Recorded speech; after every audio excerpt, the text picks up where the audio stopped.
جو شعوری طور پر جاہل ہوتا ہے وہ اصل میں جاہل ہوتا ہے، اور جو لاشعوری طور پر جاہل ہوتا ہے وہ جاہل کم بیوقوف زیادہ ہوتا ہے۔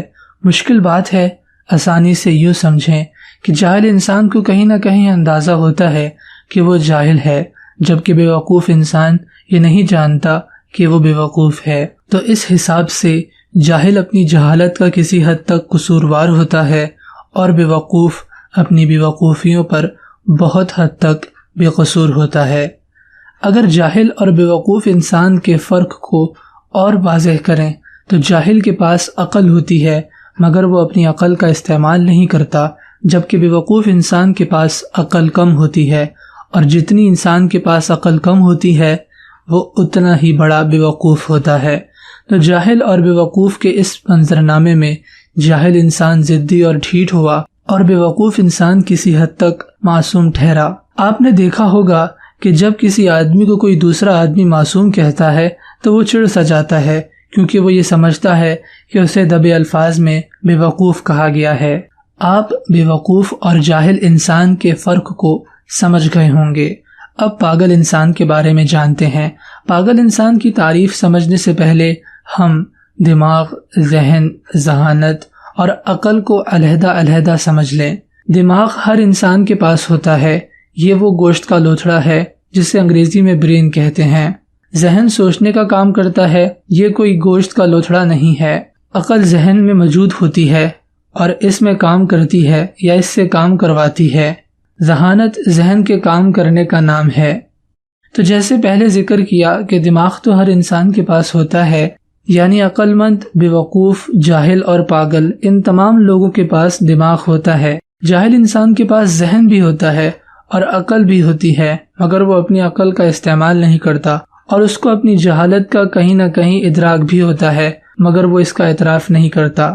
بیوقوف انسان کے پاس ذہن ہوتا ہے مگر عقل نہیں ہوتی یا کم ہوتی ہے، اور اسے اپنی عقل استعمال نہ کرنے کا ادراک بھی نہیں ہوتا، تو وہ اس کا اعتراف کیا کرے گا؟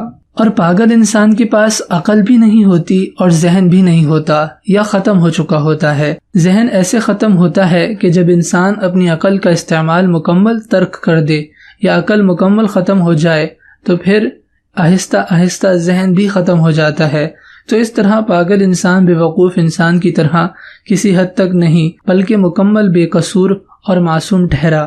سنن ابن ماجہ میں رسول اللہ صلی اللہ علیہ وسلم کی ایک صحیح حدیث سے بھی ہمیں پتہ چلتا ہے کہ پاگل انسان کے گناہ نہیں گنے جاتے۔ رسول اللہ صلی اللہ علیہ وسلم نے فرمایا، 3 افراد سے قلم اٹھا لیا گیا ہے، ایک تو سونے والے سے یہاں تک کہ وہ جاگے، دوسرا نابالغ سے یہاں تک کہ وہ بالغ ہو جائے، تیسرے پاگل اور دیوانے سے یہاں تک کہ وہ عقل و ہوش میں آ جائے۔ اب عقل مند یا عاقل کی بات کرتے ہیں۔ عقل مند انسان جاہل انسان کے برعکس اپنی عقل کا استعمال کرتا ہے، لیکن اپنی عقل پر بھروسہ نہیں کرتا۔ وہ جانتا ہے کہ عقل بذات خود کوئی راہ دکھانے والی نہیں ہے۔ اگر انسان صرف اپنی عقل پر بھروسہ کرے تو اکثر اوقات وہ دھوکہ کھائے گا۔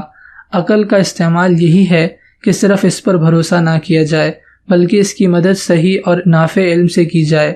عقل مند انسان جانتا ہے کہ عقل محدود ہے، جیسے آنکھ دیوار کے پار نہیں دیکھ سکتی، اس طرح عقل ہر چیز کی حقیقت تک خود نہیں پہنچ سکتی۔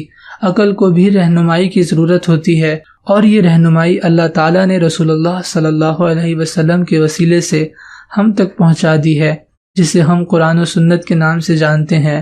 عقل مند انسان وہی ہے جو اس رہنمائی کو عقل پر مقدم رکھے۔ جہالت کی ابتدا یہیں سے شروع ہوتی ہے کہ جب انسان اپنی عقل کو عقل کل سمجھنا شروع کر دے۔ عقل مند انسان کو علم سے محبت ہوتی ہے، وہ علم کا حصول جاری رکھتا ہے۔ وہ دنیا کے تمام علوم کو تب تک قابل قبول سمجھتا ہے جب تک وہ قرآن و سنت کے علمی دائرے سے باہر نہیں نکلتے، یعنی اس کے نزدیک قرآن و سنت کا علم ہر علم پر مقدم ہوتا ہے۔ عقل مند انسان علم نافع کے ذریعے سے اپنی عقل کو بڑھاتا ہے، اور علم نافع وہ علم ہے جو قرآن و سنت کی تعلیمات کے تابع ہو، جبکہ جاہل انسان علم نافع یعنی قرآن و سنت کے علم کی طرف توجہ نہیں دیتا۔ پھر اس طرح اس کا باقی علوم سے تعلق ہونا یا تعلق نہ ہونا بے معنی ہو جاتا ہے۔ اکثر اوقات جاہل انسان کو دنیاوی علوم سے بھی کوئی محبت نہیں ہوتی، علم عقل مند انسان کا مطلوب ہے، جاہل انسان علم سے دور ہے۔ علم نافع ہی عقل کی رہنمائی کرتا ہے۔ علم نافع کی تابع عقل ذہن سے ان کاموں کا تعین کرواتی ہے جو ٹھیک ہوں۔ علم نافع کی تعریف تو پہلے ہی ذکر کر دی، یعنی قرآن و سنت کا علم نافع ہے، اور علم غیر نافع وہ علوم ہیں جو قرآن و سنت کے مخالف ہوں، اور قرآن و سنت کے علاوہ باقی علوم انسانی عقل کی خود تراشے ہوئے ہیں۔ اسی لیے ان میں غلطیاں اور شکوک و شبہات گزرتے وقت کے ساتھ ساتھ سامنے آتے رہتے ہیں۔ اگر انسان اپنی عقل کو علم غیر نافع کے تابع کر دے تو اس کی عقل آہستہ آہستہ غیر فعال ہونا شروع ہو جاتی ہے، اور جب عقل غیر فعال ہونا شروع ہوتی ہے تو انسان جہالت کی طرف جانا شروع کر دیتا ہے، اور علم نافع کے ذریعے سے انسان کی عقل پروان چڑھتی ہے۔ لیکن ذہن، ذہانت اور عقل کا مقام دل سے زیادہ نہیں ہے، دل کا مقام سب سے بلند ہے۔